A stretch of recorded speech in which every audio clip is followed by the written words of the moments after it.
بسم اللہ الرحمن الرحیم الحمد للہ رب العالمین والصلاة والسلام علی جمیع الانبیاء والمرسلین خصوصاً علی افضلہم وخاتمہم محمد وآلہ وصحبہ اجمعین۔ روزہ اسلام کی ان بنیادی عبادتوں میں سے ہے جن کے بغیر دین کی عمارت مکمل نہیں ہو سکتی۔ یہ اسلامی عبادات کا تیسرا رکن ہے۔ عربی میں اس کو صوم اور صیام کہتے ہیں، جس کے لغوی معنی بقول صاحب قاموس کھانے پینے، گفتگو کرنے، چلنے پھرنے اور دوسری خواہشوں سے رک جانے کے ہیں۔ بعض بڑے مفسرین کی تفسیر کے مطابق قرآن کریم میں اس کو کہیں کہیں صبر بھی کہا گیا ہے، جس کے معنی استقلال، ثابت قدمی اور ضبط نفس کے ہیں۔ اس سے اندازہ لگایا جا سکتا ہے کہ اسلام کی نگاہ میں روزے کی پوری حقیقت کیا ہے۔ وہ در حقیقت نفسانی حرص و ہوا اور حیوانی خواہشوں سے اپنے کو روکنے اور حرص و ہوا کے ڈگمگا دینے والے موقعوں پر اپنے کو قابو میں رکھنے اور ثابت قدم رہنے کا نام ہے۔ عام طور سے نفسانی خواہشوں اور انسانی حرص و ہوس کا مظہر کھانا پینا اور دوسری خواہشیں ہوتی ہیں۔ انہی سے شریعت کی مقرر کی ہوئی معینہ مدت تک رکے رہنے کا نام شرعاً روزہ ہے۔ یہ روزے کا ظاہری پہلو ہے اور اس کی پوری حقیقت کا ایک جز ہے۔ اس کی حقیقت کا دوسرا جز اس کا باطنی پہلو ہے، اور وہ یہ ہے کہ انسان ہر طرح کی برائی سے اپنے دست و بازو کو، اپنے چشم و ابرو کو اور اپنی زبان و قلب کو محفوظ رکھے۔ قرآن حکیم نے ان تمام حقائق و رموز کو ایک کلمہ تقوی سے واضح فرما دیا ہے۔ ارشاد فرمایا، یا ایھا الذین آمنوا کتب علیکم الصیام کما کتب علی الذین من قبلکم لعلکم تتقون۔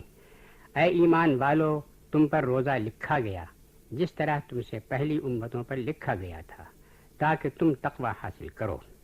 اس سے ظاہر ہوا کہ روزے کی غرض و غایت تقوی ہے، یعنی اپنی خواہشوں کو قابو میں رکھنا اور جذبات کے تلاطم سے اپنے کو بچانا۔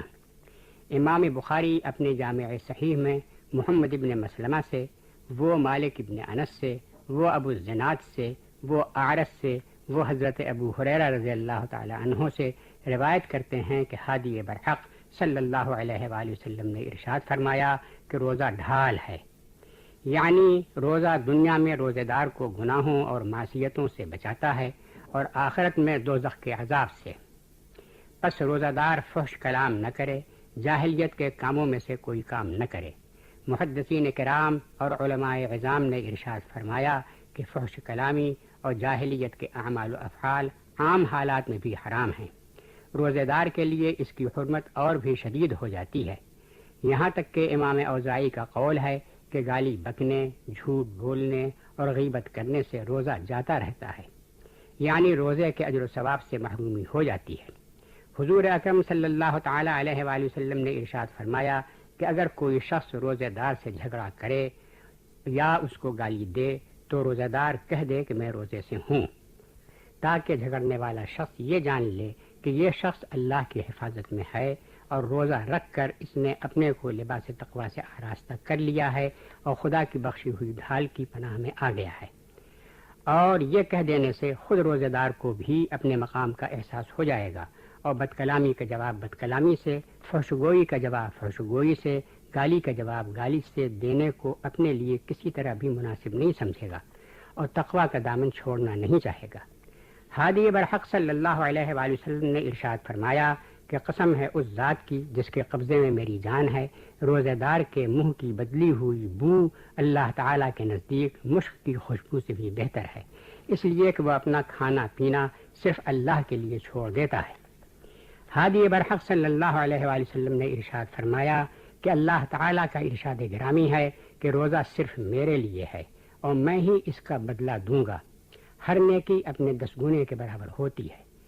اس میں شک نہیں کہ ہر عبادت اللہ ہی کے لیے ہوتی ہے، لیکن چونکہ ہر عبادت کی ایک ظاہری شکل ہے اور اس کو انجام دینے میں ظاہری عمل کرنا پڑتا ہے، اس لیے ان عبادتوں میں ریا اور نمائش کا اندیشہ ہو سکتا ہے، بخلاف روزے کے۔ یہ ایک خاموش عبادت ہے، اس کی کوئی ظاہری شکل نہیں ہے، اس کو انجام دینے کے لیے کوئی ظاہری عمل نہیں کرنا پڑتا، بلکہ یہ خالص پوشیدہ عمل ہے جو بندے اور خدا کے سوا کسی کو در حقیقت معلوم نہیں۔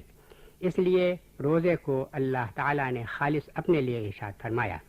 اور ایک وجہ یہ بھی ہے کہ عرب کی تاریخ میں روزہ غیر اللہ کے لیے نہیں رکھا گیا، غیر اللہ کو سجدے کیے گئے، ان کے لیے نمازیں پڑھی گئیں، ان کے لیے طواف کیے گئے، ان کے لیے خیرات بھی کی گئی، لیکن روزہ کبھی غیر اللہ کے لیے نہیں رکھا گیا، بلکہ ہمیشہ صرف اللہ ہی کے لیے رکھا گیا۔ اور روزے کو اپنے لیے مخصوص فرمانے کا ایک سبب یہ بھی ہے کہ کھانے پینے سے بے نیازی، نفسانی خواہشوں سے استغنا اللہ تعالیٰ کی صفات مقدسہ سے ہے۔ روزہ ایک ایسی عبادت ہے جس میں معبود حقیقی کے جمال تقدس کے انوار جھلکتے ہیں۔ آگے صحابی برحق صلی اللہ علیہ وسلم نے ارشاد فرمایا کہ اللہ تعالیٰ فرماتا ہے کہ میں ہی اس کا بدلہ دوں گا۔ در حقیقت ہر عبادت کا بدلہ اللہ ہی دیا کرتا ہے، لیکن روزے کے ثواب چونکہ بے انتہا ہیں، اس کی مقدار کو سوائے اللہ تعالیٰ کے اور کوئی نہیں جانتا۔ ویسے ہر عبادت کا ثواب 10 گنے سے 700 گنے تک ملتا ہے، لیکن روزے کے ثواب کی کوئی حد و انتہا نہیں۔ اور یہ بھی ہو سکتا ہے کہ ہر عبادت کا ثواب فرشتوں کے ذریعے سے عنایت ہو، اور روزے کا ثواب بادشاہ حقیقی خود اپنے دست مبارک سے مرحمت فرمائے۔ اللہ اکبر! کیا مقام ہے روزے دار کا کہ مالک حقیقی اس کو بلا واسطہ خود براہ راست انعام عنایت فرماتا ہے۔ وآخر دعوانا الحمد للہ رب العالمین۔